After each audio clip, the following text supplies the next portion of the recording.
Greetings in the name of Ingayame and Yasantiwa. All that is good and great, all that is blessed and beautiful, all that is creative and conscious, and all that is positive and possible. May the warm sun rays greet you each and every morning, and may your day always be full of joy. Hotep, I am Ediso Bayo Bankoli, your host to Mind Vibes. Thoughts from a Curious Mind, a bi-monthly podcast series dealing with and exploring social phenomena then and now. Now, in this episode, I'm going to be dealing with liberalism by any other name, and this comes from the whole situation with Mr. Bill Maher on his real-time program, and his continuously, seemingly discontent with the quote-unquote progressives, and at the same time, dealing with what Tim Weiss and people like Dr. Robin DiAngelo are trying to accomplish. Right? But before we go there, hit that like button, share, subscribe, leave a comment. Right? Again, liberalism by any other name. Quote unquote, of all the varieties of virtues, liberalism is the most beloved. Aristotle. Though I may not agree with Mr. Tim Weiss, author of numerous books and an anti-racist activist critique of the quote-unquote white progressives, and there are plenty to critique about.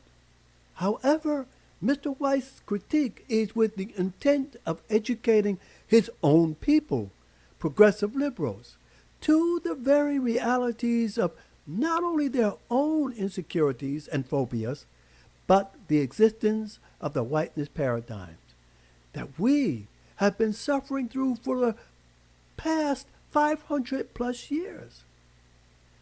Mr. Weiss does not critique or admonishes for admonishing's sake. His, like Dr. Robin DiAngelo, author of the book White Fragility, are very targeted intellectual excavation to get to the truth, the facts, to help create a more plausible utopian-like society. However, Mr. Bill Maher, host of HBO's Real Time with Bill Maher, seems to be on an unabated discussion with himself on what he deems a necessary screed on the fallibilities of the quote-unquote baby boomers and the confused white liberals. Unlike Mr. Weiss and those anti-racist activists whose attempt at righting wrongs, Mr. Maher believes that perhaps smoking a lot of weed with homies and getting down with the sisters that he, unlike the anti-racial activists, is in a better position to offer his misguided quote-unquote critique at his so-called liberal progressive friends. After all, liberalism by any other name may be what he quote-unquote is attempting to rescue.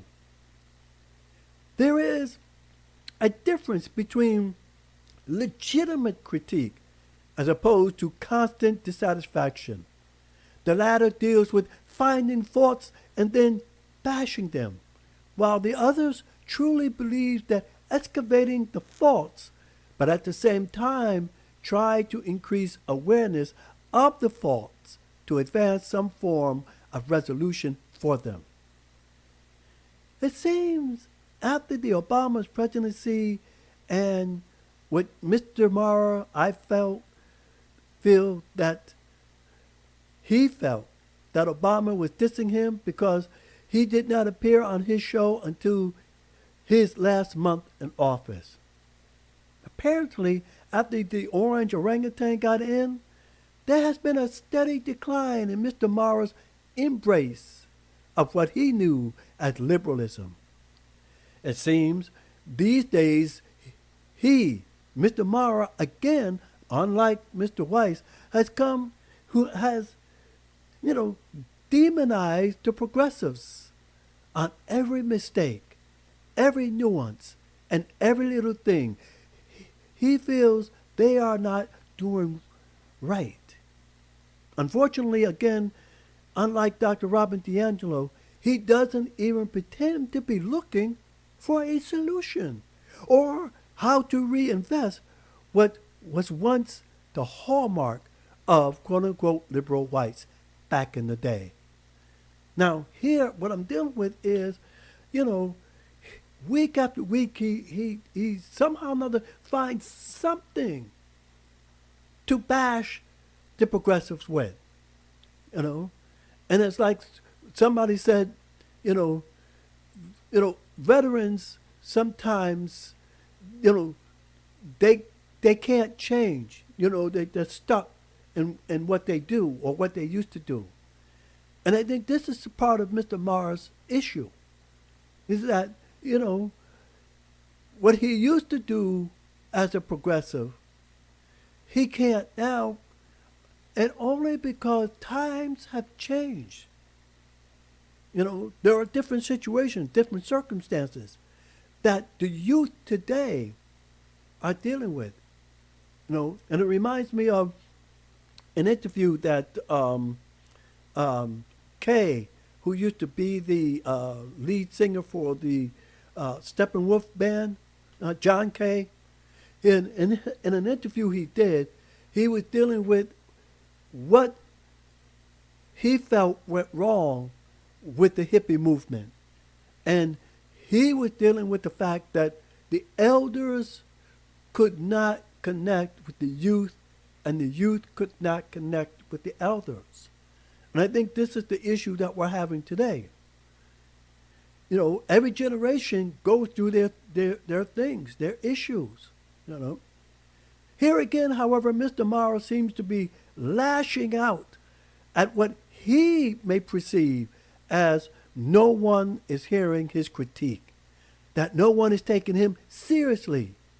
Yet, he doesn't seem to want to address the issue in an intellectual manner. Yes, he is a comedian. All right, hey, you know, actors and poets and storytellers and singers, you know, that's their field, that's their lane that they deal with, right? Just as comedians. And unlike Tim Weiss, Robin DiAngelo, Carol Anderson, Roland Martin, or Professor Greg Carr, who are either scholars or journalists in their own right, he's not that, you know. But Roland Martin pushed back on a professor when they were dealing with what the singer said, Kanye West, and his foolishness. And he was like, "Oh well, yeah, Roland, but you into this? But Kanye is an entertainer." And Roland said, "No." And he was naming all of those entertainers and celebrities that were not only celebrities like, you know, Sidney Poitier and people like, his name slips me right now, Harry Belafonte. They were huge activists during the day. If you are dealing with the idea that white liberalism needs rescuing, then perhaps you should bring on those who deal with the social science.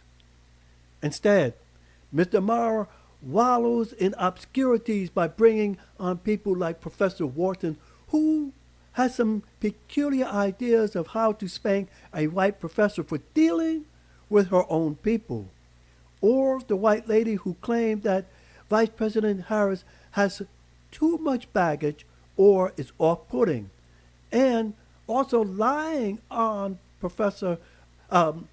Vice President Harris about things that people had said she did in San Francisco, of which she did not do. That was debunked. But yet she was right there on Bill Maher's show lying through her white-ass teeth. There is, I grant you, plenty to critique when it comes to white liberalism. One can deal with their continuous idea of paternalism, or their guilt trip they like to be obsessive about. Whereas Mr. Weiss states It's not about guilt. Guilt is what you have done. It's about responsibility. Responsibility is who you are. Or the ideas of how to be good doers, like taking black children from quote unquote broken or dysfunctional homes and placing them in an environment that may not be as healthy for those black children.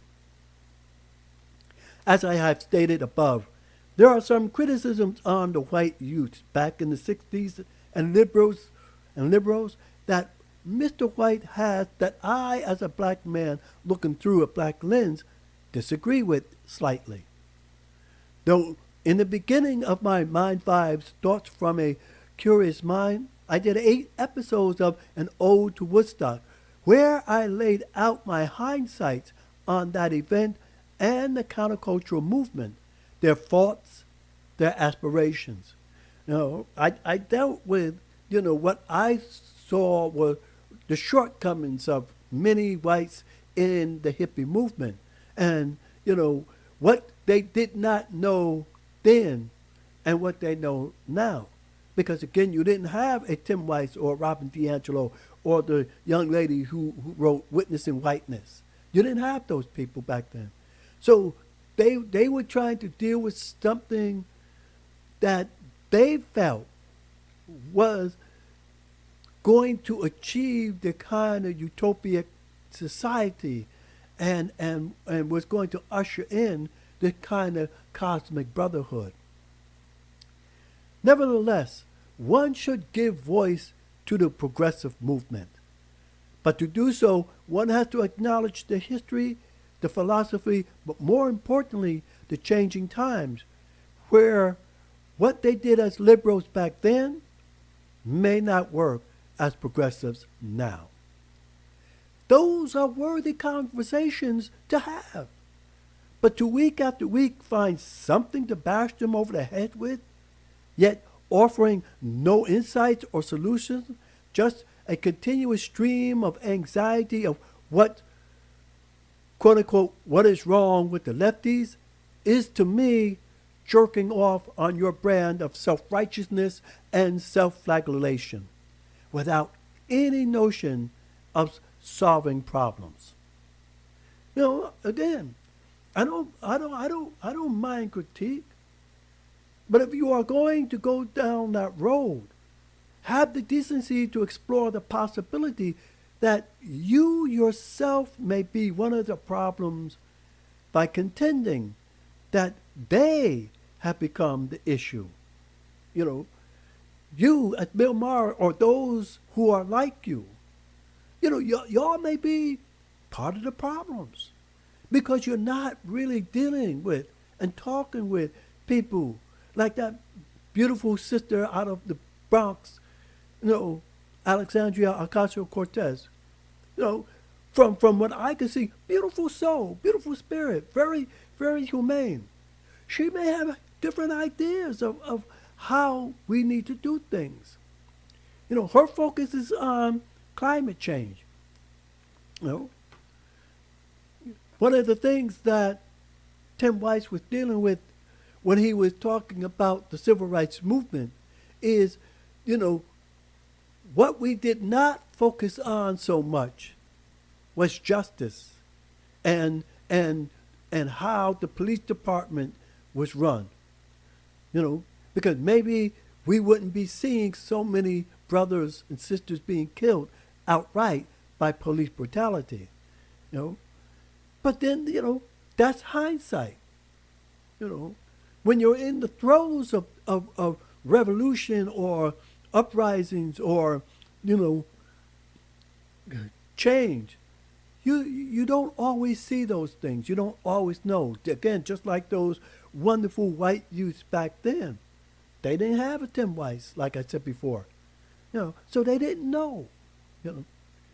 Maybe you should engage with those like Tim Weiss or Miss Tiffany Cross and sit at the table to find remedies and solutions at what may be one of your greatest legacies, not just as a comedian, but as a caring human being.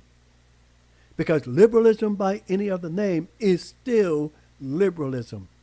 And you, Mr. Marr, proclaim to have been one sometime there in your distant past. Why not venture down that road again? It may be, as Parliament was saying, I know, quote unquote, I know it must have been good to you, baby, because it sure feels good to me. This is what not only with Bill Maher, I just deal with him because, I've seen him on his show talking about, but there are other people who are like him. There are a million people who are like him. They find reasons to bash, quote unquote, the baby boomers because either they're part of the baby boomers or they're just above the baby boomers. But if that's all you're offering, why offer it? If you're not offering solutions. And again, what John Kay was dealing with, we need to talk to the youth. I'm up there in age. I don't know everything, and I need to talk to somebody like Alexandria Ocasio-Cortez or Don Bowman or Congresswoman Ilhan Omar or Katie Porter. Those are people that I have to engage with. I have to engage with the youth, those who are out of the colleges and the universities. Because if we continue to talk past each other or at each other, we will not ever come to some form of union. We will never have the ability to see what each other sees. And if we can't do that as citizens of this country, if we can't do that as human beings, then much of what we're quote unquote trying to strive for will always be like a lost planet searching for a universal home. We will never reach that goal because if we're not talking to each other, then we're not listening to each other. And if we cannot hear what each other is saying, then we cannot move forward to any form of resolution or conclusion of our condition. And again, this is the D. Solar Bankole saying, may we all strive to bend the arc of justice towards humanity and believe that peace and love can be achieved. D. Solar Bankole saying, Madasi Peace.